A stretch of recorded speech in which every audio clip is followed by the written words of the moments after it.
Hi everybody. I just wanted to jump on a video and talk to you about a couple of things in the market that are happening right now. And I've been working with a first-time buyer in Montclair, which is an upper scale area of Oakland. And we made a couple of offers, and the most recent offer we made was on a house that was asking price was $998,000. They received 11 offers and they accepted a price of $1,375,000, well 40% over asking. Conventional financing with a very quick close. And one thing I notice is that sometimes the lenders are waiving the appraisal. And I think it's just because they are so busy right now and it's hard to get appraisers out in a timely manner. So if the buyer is an extremely good credit risk, I notice that they have been waiving the appraisal internally. Now, of course, the buyers, in order to get a house in this area, they have to remove all contingencies. I mean, they can't have an inspection, a loan, or an appraisal contingency. And on the other side, I just sold a house this week in Hayward. It's more of a blue collar area, also in the East Bay. San Francisco East Bay, and we received 5 offers on that one, and our asking price was $788,000, which we had raised the price when we went to the market. So every offer on that house was over asking, and so we went into pending status right away.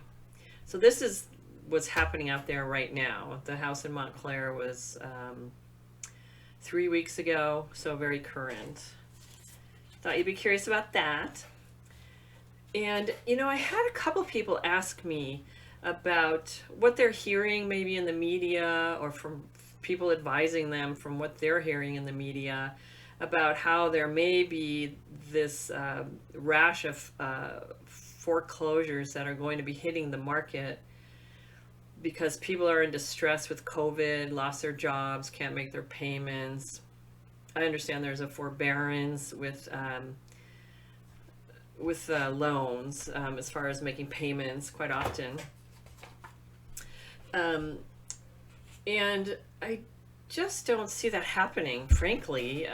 The lenders have really tightened up their lending guidelines. And for a while, it may still be the case. I'm not a lender, but Wells Fargo was not offering what they call cash out refinances. In other words, you couldn't refinance and take money out. You could refinance to what you actually still owed for a better interest rate. So the Wells Fargo is the biggest lender in the country. So if they really tighten up their guidelines, a lot of the other lenders will follow suit.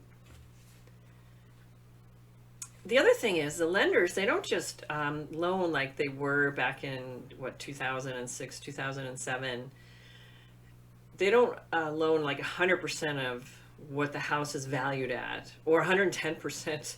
I saw that, so they don't do that anymore. The lenders are a little bit more cautious, and they're not sticking their necks out as much. Also, the other thing is foreclosures take a while to work their way through the system.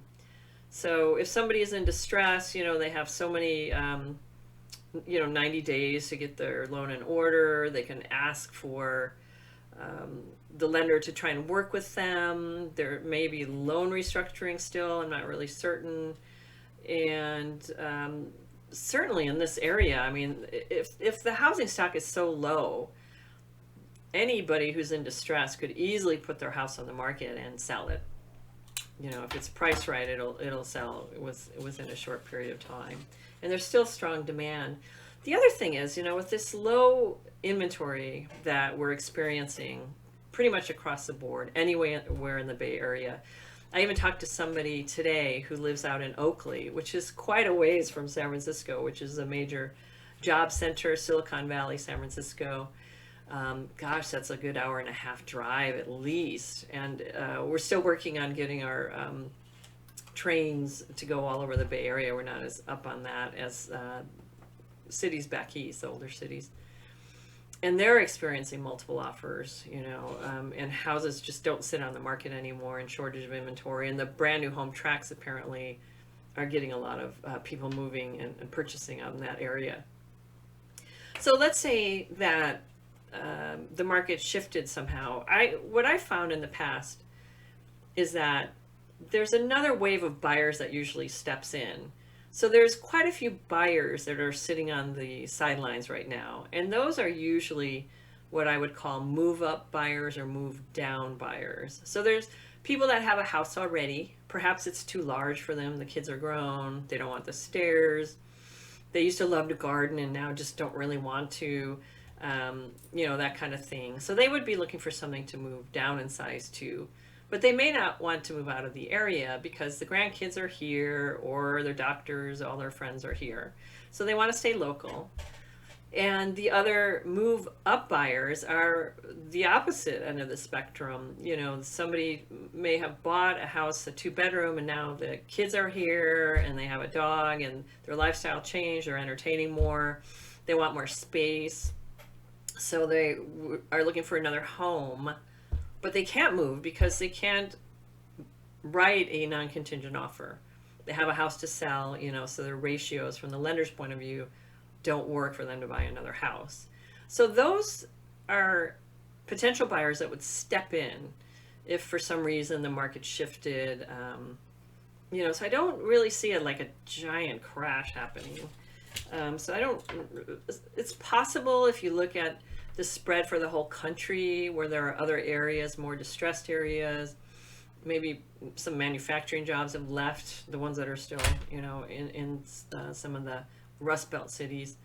I could see possibly somewhere in that location. I don't really see that here. There's also a lot of press about how many people are leaving California, the high tax state and all this stuff.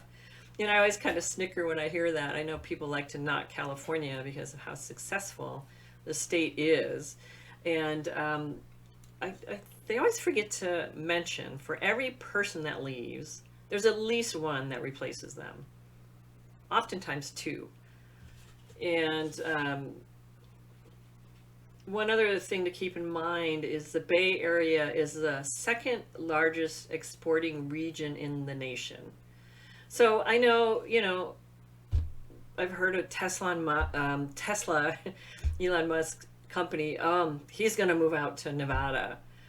Well, think about this. I mean, okay, that's possible. I know he's got his the one plant out there that makes batteries. But are you going to move out of state and then have to ship all of your product to the second largest exporter in the country, which is right on the Pacific Rim, probably the biggest importer, of products? I mean, that would just add to costs tremendously. So not really sure that's a wise, there's any validity to that. And Google is building its own town near Silicon Valley headquarters. And they just submitted their proposal this month for a new Google campus near its headquarters. Google, Apple, all these companies that are based in the Bay Area, I don't see them moving out anytime soon. They may build other campuses in other states, but we're still going to have a large share of them out here. And also Apple recently opened their second campus with 2,800,000 square feet.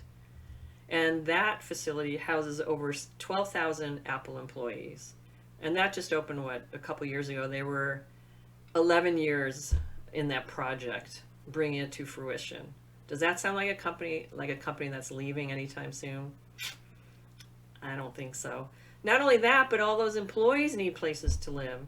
And so you have the white collar jobs, then you have middle management, you have the other people that have to feed the persons that work there, you have cleaning, you have there's so many other jobs that go along with these big companies, and they all need a place to live. And my experience is that nobody's going to buy a house in Reno, for example, and then commute to Silicon Valley, which would be 5 hours, 6-hour drive.